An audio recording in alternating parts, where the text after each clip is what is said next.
အားလုံးပဲမင်္ဂလာပါရှင်။ကတုံးမလေးချန်နယ်ကနေပရိသတ်များကိုကြိုဆိုပါရရှင်။ပရိသတ်များရှင်ဒီကနေ့မှာတော့ရွှေအရိုင်းတုံးကြီးဆိုတဲ့ပုံမြင်ကိုတင်ဆက်ပေးချင်ပါတယ်။ပုံမြင်လေးကိုတင်ဆက်မပေးသေးခင်မှာ channel လေးကို subscribe လေးနဲ့ဘေးနား notification လေးကိုနှိပ်ထားပေးခဲ့ပါဦးရှင်။ဟုတ်ကဲ့ပုံမြင်လေးကိုစတင်လိုက်ပါပြီရှင်။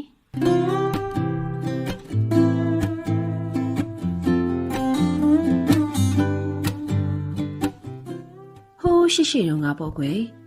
ရာသီဥတုအလွန်တန်ရတဲ့နနက်ခင်းတစ်ခုမှာလက်သမားတစုကအိမ်ရှိမှထိုင်နေကြပြီးတော့စကားလက်စုံပြောနေကြတယ်တဲ့။အဲဒီအချိန်မှာစိုင်းပိုင်ရှင်တယောက်ကရောက်လာပြီးတော့ဟိုဟိုတီတီအကြောင်းတွေကြွားဝါပြောဆိုလေရဲ့။ငါကမြေပိုင်ရှင်နဲ့အတူညစာစားခဲ့ရတယ်။မြေပိုင်ရှင်နဲ့ညစာစားဖို့ဆိုတော့လူတိုင်းမဖြစ်နိုင်ပါဘူး။အဲဒီလိုကြွားဝါပြောဆိုတဲ့ကွယ်။အဲဒီခါလေးသမားကစိုင်းပိုင်ရှင်ရဲ့ကြွားဝါပုံကိုအမြင်ကလျက်ရှိရဲ့ဒီရောလေသမားကကျွန်တော်လည်းမြေပိုင်ရှင်နဲ့ညစာတူစားလို့ရပါတယ်။အဲဒီလိုပြောလိုက်တဲ့အဲဒီခါစိုင်းပိုင်ရှင်ကခမအလက်ကားကြွားမနေပါနဲ့။မြေပိုင်ရှင်ကမင်းလိုသူစင်းရဲ့တယောက်နဲ့ညစာတူစားပါမလား။စားတော့ဗောဗျာ။ခမမယုံရင်ကျွန်တော်လက်တွေ့ပြမယ်။မဖြစ်နိုင်ပါဘူးကွာ။မဖြစ်နိုင်တာကိုမပြောစမ်းပါနဲ့။စိုင်းပိုင်ရှင်ကမဖြစ်နိုင်ကြအောင်ပြောတယ်တဲ့။သူတို့ဟာငင်းခုန်ကြရင်းနဲ့နောက်ဆုံးမှာလက်သမားကြီးကအလောင်းစားလုပ်တယ်တဲ့။ဒါဖြင့်အလောင်းစားလုပ်ကြမယ်။မြေပိုင်ရှင်ကကျွန်တော်နဲ့အတူညစာစားခဲ့ရင်ခမရဲ့မြင်းညွန့်တစ်ကောင်ပေးရမယ်။ကျွန်တော်ရှုံးခဲ့ရင်ခမစီမှာ3နှစ်ကျုံခံမယ်။ဘယ်နဲ့လဲ။အဲရိကာဆိုင်ပိုင်ရှင်ကသဘောအလွန်ကျသွားတဲ့။ကျုံရှုံးခဲ့ရင်မြင်းညွန့်2ကောင်ပြင်မြင်းပေါက်1ကောင်ကိုပါထပ်ပေးလိုက်မယ်။ကျုပ်တို့အလောင်းစားလုပ်တော့အခုထိုင်နေကြတဲ့သူတွေတက်တည်အဖြစ်ထားကြမယ်။လက်သမားကြီးကအလောင်းစားလုပ်ပြီးရနဲ့မြေပိုင်ရှင်ထံကိုလာခဲ့လိုက်တယ်။လက်သမားကြီးဘာကိစ္စရှိလို့လာတာလဲ။ဒီလိုပါမြေပိုင်ရှင်လျှို့ဝှက်ထားတဲ့ကိစ္စတစ်ခုရှိလို့မြေရှင်ကြီးစီကိုလာခဲ့ရတာပါ။ဟေးဟုတ်လား။ဒါဆိုဘာကြောင့်လဲဆိုတာသိရအောင်ပြောပြပါဦး။ဒီလိုပြ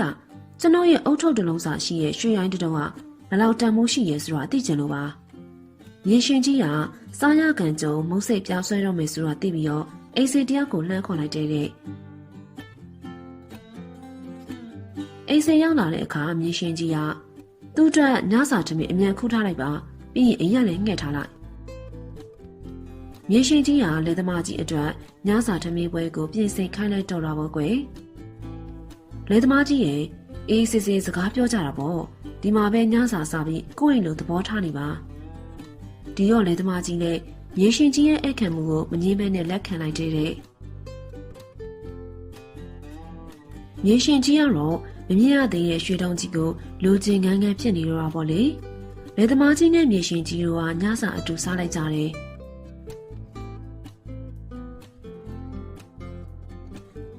ကဲလက်သမားကြီးရဲ့မင်းရဲ့ရွှေတွေကိုအမြန်သွားယူခဲ့ပါငါမင်းကိုကြောက်တဲ့အိမ်နဲ့ငွေရင်းကားတစ်ပြားပေးပါမယ်ဒီရောလေသမားကြီးကမျက်နှာမဲ့သွားပြီးတော့ကျွန်တော်မှရွှေရိုင်းတုံးမရှိပါဘူးကျွန်တော်ကအုတ်ထုတ်တလုံးစာအရွယ်လောက်ရှိရဲ့ရွှေရိုင်းတုံးကတန်မိုးဘယ်လောက်ရှိမလဲဆိုတာကိုမေးတာပါအဲဒီခါမြေရှင်ကြီးကလေသမားကြီးကိုစိတ်ဆိုးသွားပြီးတော့မိမိအိမ်ကနေနှင်ထုတ်လိုက်တော့တာပေါ့လေအဲဒီလိုနဲ့လေသမားကြီးက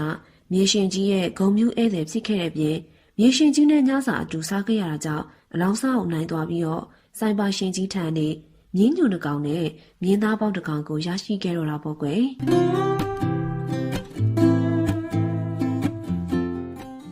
ပုံမြင်လေးကတော့ဒါပါပဲကွယ်